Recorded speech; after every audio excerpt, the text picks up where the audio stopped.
Sobre o projeto do Marco Civil da Internet, aprovado no dia 25 de março na Câmara dos Deputados, eu continuo conversando com o mestre em Direito, professor da FUPAC-UBA, Wagner Inácio. Wagner, sobre a obrigatoriedade do armazenamento no Brasil de dados dos usuários brasileiros. Esse é um outro ponto importante, mas que acabou sendo retirado do projeto em última hora. O que ficou no lugar? Como ficou essa questão do armazenamento dos dados? A ideia do armazenamento de dados era o ponto-chave do Marco Civil. E, na realidade, num primeiro momento, o Marco Civil não passou justamente por ele. Essa ideia de que cada provedor, então vamos usar aqui nomes, não fazendo propaganda, mas a Google teria que ter um data center, um centro de dados no Brasil. Para os nossos companheiros poderem entender, os nossos ouvintes poderem entender, isso é algo bilionário, isso não é uma construção simples e o que é pior, muitos lugares no Brasil sequer têm infraestrutura para receber isso, porque você precisa de internet de altíssima velocidade, não é essa velocidade, infelizmente, pífia que nós temos no nosso país. Talvez poucos ouvintes saibam disso, mas a gente paga uma das internets mais caras do mundo por megabyte, por velocidade de megabyte. Então, o que vai acontecer? Essa parte do armazenamento no Brasil caiu. Então, hoje, o Facebook, a Google e todas as outras grandes operadoras, Oracle, elas não têm que ter um centro no Brasil. Mas, a partir da lei, existem agora marcos de guarda de dados. E é importante. Vamos imaginar o seguinte, quando você acessa www.educadora.com.br, fica marcado no seu provedor que você acessou este endereço. E muitas vezes ficam até as páginas que você visitou, tudo isso fica arquivado. Cada provedor tinha um prazo, alguns guardavam 1 mês, 2 meses, 3 meses e assim vai. A partir de agora, todas as suas conexões, tudo que você acessou, obrigatoriamente tem que ficar guardado por 1 ano. Então o provedor tem que guardar isso por 1 ano. E de outro lado, todos os seus dados e informações, então suas preferências pessoais, que os provedores hoje levantam, eles têm que ficar guardados por 6 meses. Para você ter uma ideia, eu sou usuário da Google. Quando eu acesso o meu computador, a Google sabe hoje já o que eu quero comprar, ela já me indica o que eu quero fazer. Isso pode parecer num primeiro momento horrível e realmente é estranho, mas já me ajudou também. Eu estava procurando às vezes uma promoção de algo para comprar e dei de cara com a promoção. Então essa ideia, desde que o usuário possa ter o controle sobre ela, é muito boa. Então a Google, você tem lá um histórico que você pode apagar. Você manda ele não gravar, ele não grava para você. A partir de agora ele vai ser obrigado a guardar isso para fins judiciais por 6 meses. Mas essa questão de ser vigiado nem sempre é ruim. Imagine você, pai, quer saber o que seu filho fez. Se você tem hoje um Chrome, por exemplo, que é um navegador para acessar a internet da Google, está tudo guardadinho no seu login. Então, você vai saber, sem ter um controle parental, você vai saber o que o seu filho está acessando. Então, na realidade, a gente tem que tomar muito cuidado. É pensar assim, se eu não devo nada, se me observam, em tese, não me prejudicam. Mas, desde que você possa também falar assim, não quero isso mais. A grande questão é essa. E até hoje, pelo menos as principais sempre tiveram esse poder. O que a gente tem e que a lei proíbe, e isso pelo menos talvez seja o grande avanço, Ana Carolina, é impedir que, por exemplo, programinhas de celular armazenem dados que você não sabe que ele está armazenando. Houve uma discussão sobre o WhatsApp, que ele faria isso, que ele estava fazendo, ele estava guardando dados do usuário como conteúdo de mensagens, para criar um perfil do usuário. E o presidente do WhatsApp até veio dizer que não faz isso. Não. Se ele faz ou não faz, demora para a gente descobrir se ele faz de verdade. Mas a lei proíbe. Não pode mais coletar nenhum dado desde que o usuário não saiba. O problema é quem lê o contratinho inicial de acesso a um computador, a um programa, quem faz isso, né? Professor Wagner Inácio, ainda de acordo com esse projeto, provedores de conexão à internet e aplicações não serão responsabilizados pelo uso que os internautas fizerem da rede e também por publicações feitas por terceiros. Isso se aplica muito a redes como o Facebook, por exemplo, e pelo pouco que eu li, vem de encontro até um pouco com a jurisprudência que já vinha sido aplicada nesse sentido. Muitas vezes essas redes estavam sendo solidariamente condenadas junto com o usuário.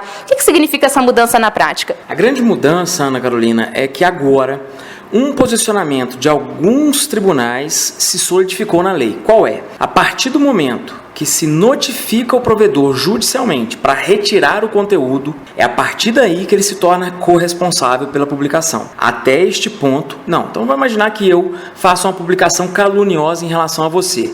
Até aí, não há nenhuma corresponsabilidade do provedor. Vai ficar lá no site da rede social e assim vai.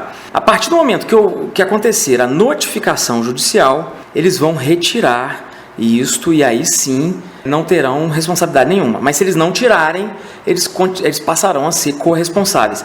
Na prática era muito isso que acontecia. E alguns até destacam que muitos provedores, ao primeiro sinal, quando se detectava algum tipo de exagero, eles tiravam do ar. E eu já tive essa experiência. Houve um site de um cliente, como advogado, estava sendo caluniado e nós notificamos a Google em 24 horas, eles tiraram do ar. Então, na realidade, notificamos apenas por aviso por e-mail, não foi algo judicial. Há casos mais complexos. O grande problema, Ana Carolina, é que imagine quantos sites existem. Bilhões, talvez? Não, milhões com certeza.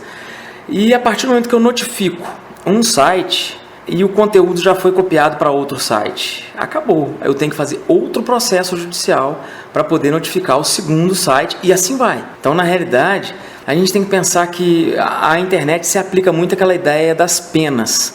Você jogou as penas do alto da casa, você não consegue recolhê-las mais todas. E um ponto interessante, talvez, da lei, nessa questão de controle e de limitação, é que, como agora não vai ser possível mais coletar dados sem que o usuário saiba, também existe uma responsabilidade sobre os dados, o que é diferente. Se eu forneço um dado para um sistema, ele não pode mais vender este dado para terceiros.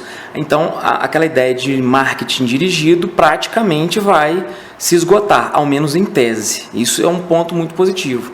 Mas, por outro lado, se colocam informações inverídicas, caluniosas contra mim numa rede, eu não consigo mais tirar, talvez com tanta simplicidade quanto eu tiraria antes, agora apenas com a notificação judicial. Valeria a pena a gente chamar a atenção que existe um ponto em que há corresponsabilidade, que é, talvez por uma questão de modismo, e eu acho que deveria ser a corresponsabilidade talvez para tudo, mas colocaram apenas para esse ponto, é a ideia da vingança pornô.